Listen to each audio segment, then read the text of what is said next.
Fans, welcome to mindforcombat. If you're new to the channel, my name is Rohan and this is my platform where I discuss MMA and boxing topics, do fight breakdowns and so much more. And today you're tuning in to episode 2 of As Requested. The concept of this series is simple. You recommend a video idea in the comment section below, I pick one at random, and if you've got a channel, I'll give your channel a shout out and I discuss it. Basically, I'm giving the power of this channel back to you every Monday, so this video is out for each and every single one of my subscribers. Today's video, and I'll give a shout out to my boy from Taylor the Tape afterwards, but today's video is a really interesting one. It's a idea that really made me think. So for those of you who don't know, Din Thomas was recently on the Joe Rogan Experience, and I actually didn't know this up until Eric from Taylor the Tape pointed it out to me.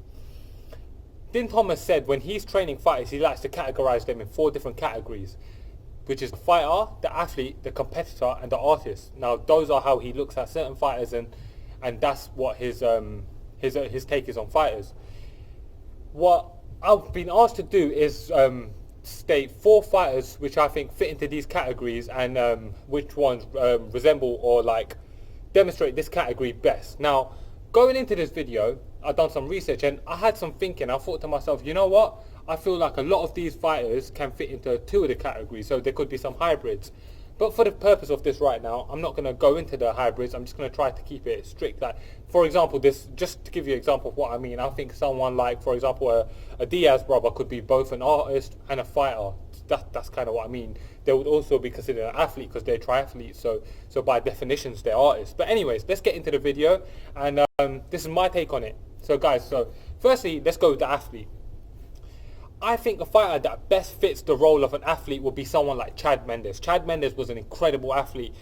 He obviously done a lot of freak shit, like he used to do the push-up into the backflip, and just genetically, he was a freak of a human being.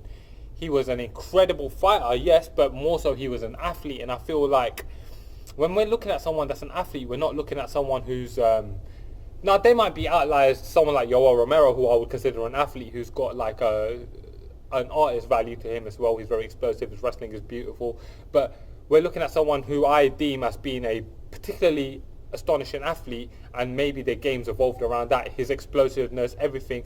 I think they all resembled his athletic abilities. If his athletic abilities were not to the level he was at, then I don't think he would have achieved the success in mixed martial arts which he did achieve. So for an athlete, I'm going to go with Chad Mendes. Now, fighter.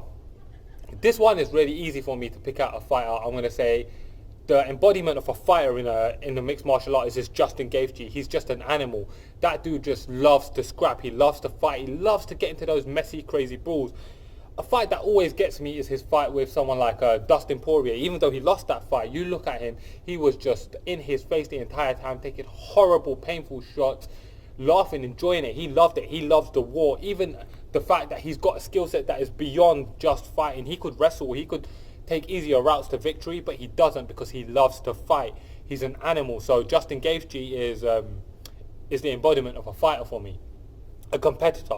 Now this one was quite difficult for me because, like I said, I felt like there was many athletes that are hybrids, and the person that I'm going to pick for this is a hybrid in his own right. I'm going to go with George St-Pierre. I feel like George St-Pierre is the embodiment of a competitor in a mixed martial artist.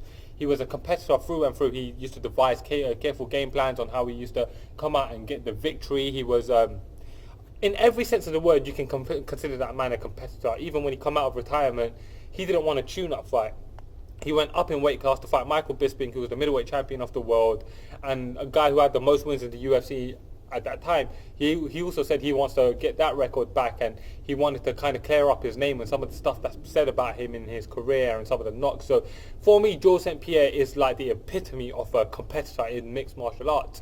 And finally, the artist is one of my personal favourite fighters of all time, and I feel like when we're talking about artists in mixed martial arts, yes, there's someone like, I could have gone with Dominic Cruz. Dominic Cruz is an artist as well, in my opinion, with his balance of footwork and movement, his high fight IQ, how he handles it. But I must go with Demetrius Mighty Mouse Johnson as being the epitome of an artist in mixed martial arts. Demetrius Mighty Mouse Johnson is one of my favourite fighters of all time. I would consider him top 3 greatest fighters of all time in mixed martial arts ever.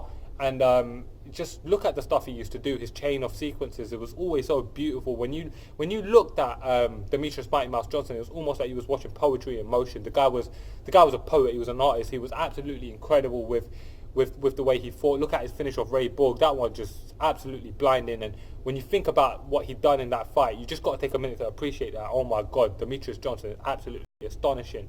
So guys, that's my take on Din Thomas's 4 categories, and those are the fighters that I would put into those sections. Sorry if I was speaking a little bit fast. I do tend to speak a little fast. I've got to try and find a good balance of speaking fast or slowing down, and where I get accused of seem like I'm not as passionate as I used to be. So I've got to try and find balance. But anyway, sorry about that, guys. What's my next video going to be, guys? You guys let me know. Comment below, let me know. And now for the shout out part. So I've got to give a special shout out to my boy Eric Gould and P-Rod from and they've got a channel of their own called Tale of the Tape. You'll either find him in my comment section below, because he's a very loyal subscriber to me, and I would consider him a friend, even though obviously we know each other through YouTubing and stuff like that. And great dude. He's got a great channel. They've got a great personality, great sense of humour, and all of their videos are A, they're humorous, they're much funnier than me. B, they're really educated fight fans, and I think a lot of everything they do. So guys, if you haven't checked out their stuff, do check out their stuff. They're very talented and they're very humble, respectful. They get involved with you. They always reply back. Great guys, and I just can't say enough stuff about them. So check them out. Anyways, guys, so comment below with your video ideas for episode number 3. Let me know what you guys want to see me go into, and if I have missed your idea, that doesn't mean I'm not going to go back to previous videos and dig out ideas from then as well. And you don't have to have a channel to make a suggestion. If you haven't got a channel, comment below and then I'll pick a random channel to shout out. So guys, thank you for watching, guys. I hope you guys enjoyed. Comment with your feedback below, and mind for combat. Thank you.